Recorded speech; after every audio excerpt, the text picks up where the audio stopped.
ঘরে বসেই লাখপতি কোটিপতি হওয়ার স্বপ্ন দেখানো হয়েছিল, আর সেই স্বপ্নে ডুবে গিয়েছে বাংলাদেশের হাজার হাজার পরিবার।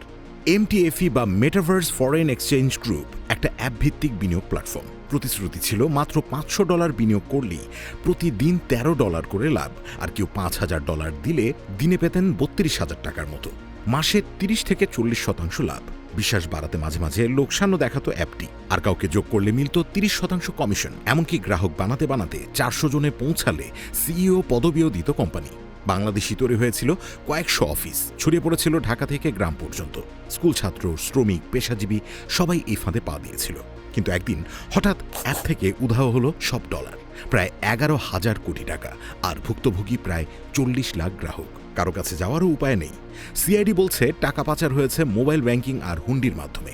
বাংলাদেশ ব্যাংকও মানছে এখন আর সঠিক অঙ্কটা জানা যাচ্ছে না। বিশেষজ্ঞদের একটাই কথা, অবাস্তব লাভ মানেই প্রতারণা। তাই লোভের ফাঁদ থেকে বাঁচুন, সচেতন হন।